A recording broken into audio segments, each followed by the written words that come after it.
नेता विपक्ष जयराम ठाकुर ने सत्ता पक्ष पर विधानसभा सदन के भीतर विपक्ष की आवाज दबाने के आरोप लगाए। जयराम ठाकुर ने कहा कि विपक्षी विधायकों द्वारा लगाए जा रहे सवालों को कार्यवाही से गायब किया जा रहा है और न ही सही से सरकार सवालों का जवाब दे रही है। जयराम ठाकुर ने कहा कि आउटसोर्स कर्मचारियों को नीति बनाने को लेकर भी मुख्यमंत्री ने गोलमोल सा जवाब दिया है और कर्मचारियों को लगातार नौकरी से भी निकाला जा रहा है, जबकि गरीब परिवार के लोग आउटसोर्स पर नौकरी कर रहे हैं। मानवीय भावनाओं के नाते आउटसोर्स कर्मचारियों के हितों के सरकार को रक्षा करनी चाहिए। वहीं राहुल गांधी की लोकसभा सदस्यता रद्द करने को लेकर कांग्रेस द्वारा किए जा रहे विरोध पर जयराम ठाकुर ने कहा कि कांग्रेस पूरे प्रकरण को लेकर राजनीतिक लाभ लेना चाहती है, जबकि न्यायालय के निर्णय के बाद राहुल गांधी की सदस्यता रद्द कर दी गई है। इसमें केंद्र की भाजपा सरकार का कोई लेना देना नहीं है। कांग्रेस के आरोप बेबुनियाद है। ऐसी घटनाएं हर रोज हुई, प्रश्न विलुप्त होता है और बिना किसी रीजन के, कोई जानकारी दिए बिना, उसमें कोई बात ऑब्जेक्शनेबल है, उसमें कोई बात ऐसी है जिसके कारण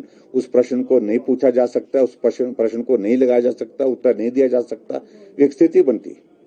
विधानसभा का प्रश्न पूछा है और विधायक को अपने विधानसभा क्षेत्र के उस प्रश्न का उत्तर भी सरकार देने के लिए मना कर रही है, उस प्रश्न को इस विलुप्त कर रही है।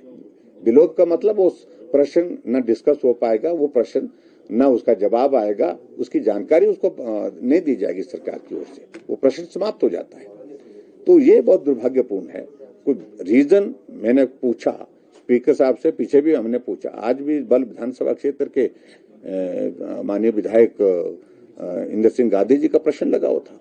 उस प्रश्न के अंतर्गत उन्होंने पूछा था मेरे विधानसभा क्षेत्र में जो संस्थानों के बारे में कितने डिनोटिफाई हुए, क्या किस कारण से हुए, और उसके बाद उसमें कितने अध्यापक लगे हुए थे, उन अध्यापकों को कहाँ तबादला किया गया, कैसे एडजस्ट किया गया, इन सारी बातों को लेकर प्रश्न पूछा, लेकिन जवाब कुछ नहीं था, विलुप्त कर दिया गया। ये बहुत दुर्भाग्यपूर्ण है। ये एक तरह से कह सकता हूँ कि लोकतांत्रिक व्यवस्था के खिलाफ है। निश्चित रूप से इस बात को हमने पहले से ही स्पष्ट किया है कि सरकार जो रोजगार देने की बात कह रही है वो सारी हवाई बातें हैं। हमारी सरकार ने एक बार सिद्धांत रूप से एक निर्णय लिया था कि जो आउटसोर्स में जो लगे हैं कर्मचारी हिमाचल प्रदेश में, वो बहुत नीडी लोग होते हैं, गरीब लोग होते हैं, उनको नियमित करने की, उनकी सेवाओं को नियमित करने के लिए थोड़ी कठिनाई है कानूनी तौर पर। उसमें कोर्ट के कई जजमेंट्स भी आई हैं, लेकिन उसके बावजूद मानवीय आधार पर हम उनके लिए राहत क्या दे सकते हैं, मदद क्या कर सकते हैं, इस पर हमने बात की थी। और बात करने के बाद हमने निर्णय किया था जो लगे हैं उनको हटाएंगे नहीं, उनको वापस नहीं भेजेंगे।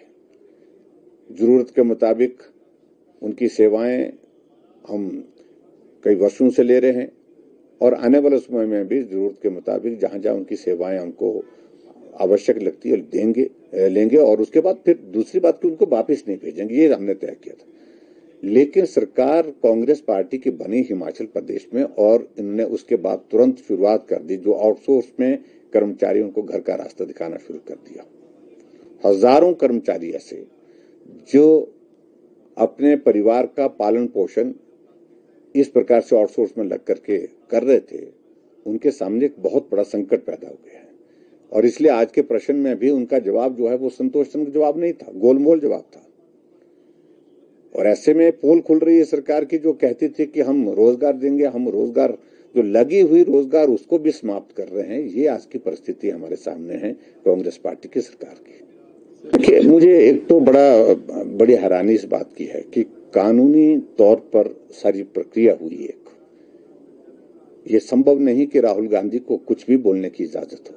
लोकतंत्र है, सब अपनी एक मर्यादा में रह करके जो बोलना है बोलिए, लेकिन किसी को भी चोर कहना, किसी को भी गाली देना, इस तरह के शब्दों का इस्तेमाल करना स्वाभाविक रूप से जिस पार्टी के एक बहुत बड़े दायित्व पर रहे हो उसके लिए भी उचित नहीं है और उनको व्यक्तिगत रूप से भी उचित नहीं था।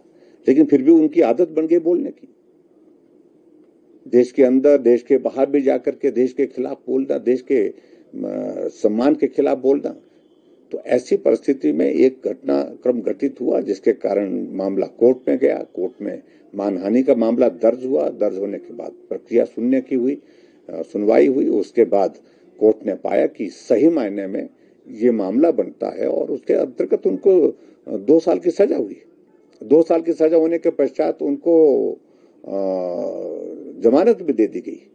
लेकिन उसके साथ साथ में ये भी सत्य है कि पार्लियामेंट ने कानून के मुताबिक जो 2 साल की सजा जिस व्यक्ति को हो जाती है, जो चुना हुआ प्रतिनिधि है, उसके अंतर्गत कार्रवाई की और उस कार्रवाई के अंतर्गत उनकी सदस्यता समाप्त हुई है। सर, केंद्रीय मंत्री, लेकिन इतना जरूर है कि जो हुआ है कानून की एक प्रक्रिया के अंतर्गत हुआ है, इसको उसी रूप में देखना। जिस तरह से राजनीतिक दृष्टि से शोर डाला जा रहा है, हल्ला डाला जा रहा है, कांग्रेस जिस तरह का प्रदर्शन कर रही है, ये सत्याग्रह कर रही है, जो करना वो करे, लोकतांत्रिक व्यवस्था है। लेकिन फिर भी उसके बावजूद मैं समझता हूं कि एक तरह का कांग्रेस का ये निर्णय सत्याग्रह का या प्रदर्शन करने का, ये जुडिशरी के खिलाफ है, जजेस के खिलाफ है, संवैधानिक व्यवस्था के खिलाफ है। तो इस पर भी कांग्रेस पार्टी को सोचना पड़ेगा। News desk analyse.